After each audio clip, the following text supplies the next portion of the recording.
ये 21वीं सदी का नशा है। और फिर आपसे कहा जाता है कि ब्लिंकिट में काम करो, ऊबर में काम करो, मजदूरी करो, 21वीं सदी का नशा लो, मगर तुम्हें नौकरी नहीं मिल सकती, रोजगार नहीं मिल सकता इस हिंदुस्तान में। आइए एक युवा की आवाज सुने। ये जो बोलेंगे ये आप सबके दिल में है। ये जो सवाल उठा रहे हैं, हिंदुस्तान का हर एक युवा यही सवाल पूछ रहा है, उठा रहा है। होता हम भी सीट खरीद लेते। आज मैं ब्लिंकिट में काम करता हूँ 10 घंटा, उसके बाद मैं पढ़ाई करता हूँ। इंडियन आर्मी का एग्जाम दिया, 1 नंबर से मैं बच गया। सीट खरीदता, मैं ब्लिंकिट में काम नहीं करता। ये कह रहा है कि शिक्षा लेने के लिए मुझे ब्लिंकिट में बंधुआ मजदूर जैसे काम करना पड़ा, और उसके बाद मजदूरी करने के बाद 21वीं सदी की मजदूरी करने के बाद पेपर लीक होता है, और कोई अमीर बच्चा, अमीर परिवार पेपर खरीद के मेरे फ्यूचर को खत्म करता है। आइए, वेलकम। कैसे हैं आप? नाम क्या आपका? मेरा नाम सर अजय राघव है। अविनाश और अजय। आइए, अविनाश और अजय दोनों स्टूडेंट्स हैं, इनसे थोड़ा सुनते हैं, इनका एक्सपीरियंस क्या रहा है, बताइए। सर मैं यूपीएसआई एस्पिरेंट हूँ। तो पास पकड़ते हैं। सर मैं यूपीएसआई एस्पिरेंट हूँ, और उत्तर प्रदेश में यूपीएसआई की भर्ती 5 साल के बाद आती है। 2020-21 यूपीएसआई की भर्ती 2020-21 में आई थी। इससे पहले तो उसमें व्यापक स्तर पर घोटाला हुआ था। मैं मानता हूं इस चीज को कि वो भारत की एग्जामिनेशन हिस्ट्री का सबसे बड़ा घोटाला था। उसमें सैकड़ों एफआईआर दर्ज हुई, 350 से ज्यादा फेक एलिमेंट, डमी कैंडिडेट पकड़े गए। हमने सैकड़ों इनको प्रूफ दिए, लेकिन इन्होंने भर्ती को पूरा कर दिया। सर मेरा दरोगा बनना एक सपना था। मैं किसान फैमिली से बिलोंग करता हूं, तो मैंने नई भर्ती की आस में तो फिर से पढ़ना शुरू कर दिया, और मुझे पढ़ते पढ़ते 4 साल गुजर गए। सर 2025 में फिर यूपीएसआई की भर्ती आई, और ये चीज़ें 2025 में भी देखने के लिए मिली। सर यूपीएसआई के अंदर स्कोर कार्ड तक रिलीज नहीं करते हैं। मैंने परीक्षा दी है, मुझे ये नहीं पता चल पाता है कि मेरे रॉ मार्क्स कितने हैं और मेरे नॉर्मलाइजेशन मार्क्स कितने हैं, क्योंकि अलग अलग शिफ्ट में पेपर होता है। तो ये नॉर्मलाइजेशन का प्रक्रिया अपनाते हैं, ये तक नहीं बताते हैं कि कौन सा नॉर्मलाइजेशन फॉर्मूला इन्होंने यूज किया है। जो यूपीपी आरपीबी जो पुलिस, उत्तर प्रदेश पुलिस एवं प्रोन्नति भर्ती बोर्ड है सर, ये अकाउंटेबिलिटी इसकी फिक्स करने वाला कोई नहीं है। हमने तमाम प्रयास कर लिए, जनता दरबार चला गया, मैं इनके कैबिनेट मंत्रियों को ज्ञापन दे लिए, उल्टा इन्होंने मेरे को पकड़ के जेल में डाल दिया। मेरा गुनाह अपराध सिर्फ इतना था कि मैं इनके जनता दरबार योगी जी से मिलने चला गया। सर ये नॉर्मलाइजेशन का फॉर्मूला नहीं बताते हैं, ये खुद तय करते हैं कि किस अभ्यर्थी के मतलब मार्क्स बढ़ा करके अंदर लेना है और किस अभ्यर्थी को बाहर करना है। ये उत्तर प्रदेश पुलिस का भर्ती बोर्ड तय करता है।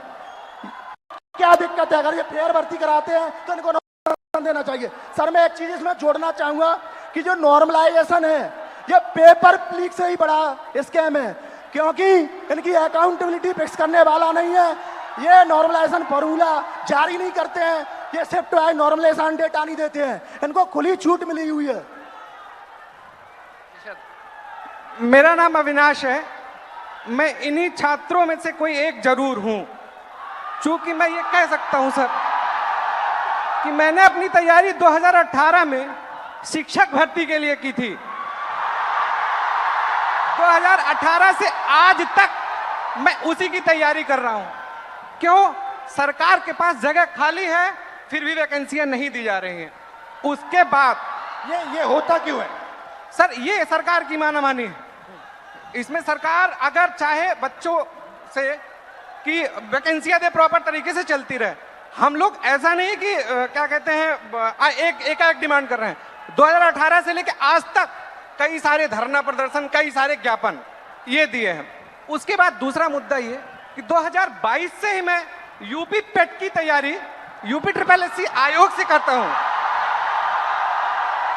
यूपी ट्रिपल एससी आयोग 2022 से मैं तैयारी कर रहा हूं और उसकी भर्तियां आज भी ऑन रिकॉर्ड में बात कर रहा हूं कि कम से कम 9 से 10 वैकेंसियां आज तक क्लियर नहीं हुई है और उसमें से बहुत सारी वैकेंसियां जिसके लिए हम लोगों ने लाठी खाई, ज्ञापन दिया, लोगों से जाके मिले कि हमारी दर्द, हमारे दुख को समझा जाए, लेकिन आज तक सरकार के कान में ये बात पहुंची नहीं है। इसमें से बहुत सारे ऐसे हमारे भाई बहन हैं जो उस चीज से पीड़ा में ग्रसित हैं। और बताइए। और सर ये है कि देखिए हमारी कुछ मांगे हैं, आपसे भी है, सरकार से भी है कि ये जो जितनी वैकेंसियां हैं उसका एक प्रॉपर कैलेंडर तैयार कर दें। आप चुनाव कराते हैं, 3 महीने में रिजल्ट देते हैं, आप हमारा रिजल्ट 5 साल में नहीं दे पा रहे हैं, पहली चीज। दूसरी चीज, हमारी वैकेंसियों का यूपी ट्रिपल एससी स्पेशली कोई स्कोर कार्ड नहीं जारी करता है मेंस का। अगर उनको कुछ भी करना होगा वो रोल नंबर दे देंगे। मतलब अकाउंटेबिलिटी और ट्रांसपेरेंसी होनी चाहिए। जी एग्जैक्टली यही चीज है। आपने लाखों रुपए लगाए होंगे पढ़ाई में। जी सर, 2018 से आज तक। हाँ जी। और आपका एक्सपेक्टेशन था कि इस पैसे से, शिक्षा से आप आगे बढ़ पाओगे। जी सर एग्जैक्टली। अब आपको क्या लग रहा है? अब क्या आपका अब प्लान क्या है? सर अब प्लान ये है कि हम भर्तियों का इंतजार करते हैं, क्या पता अगली पंचवर्षीय भी बीत जाए, इसकी भी कोई श्योरिटी नहीं है। और फिर 3-4 बार एग्जाम करते हो, बीच में पेपर लीक हो जाता है। सर ये इशू तो बहुत सारे हैं। अभी एक यूपीपीएससी का था, आरओ का, मैं खुद उसका अभ्यर्थी था। एक बार पेपर हुआ, दोबारा पेपर लीक हो गया था, फिर उसके बाद दोबारा हुआ वो पेपर, लेकिन वो जो हमारा टाइम गया वो हमें कौन देगा?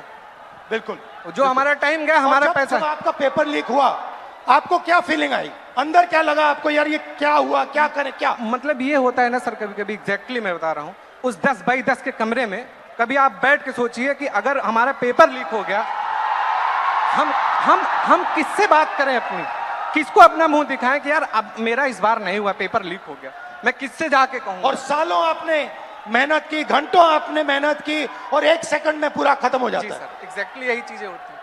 और ये जो दुख दर्द है, ये मैं नहीं हूं, ये इसमें से जितने खड़े हैं सब लाखों करोड़ों युवा हैं सर। आप हिंदुस्तान के शिक्षा के सिस्टम में बिलीव करते हो? सर प्रेजेंट टाइम में तो बिलीव हमारा नहीं है।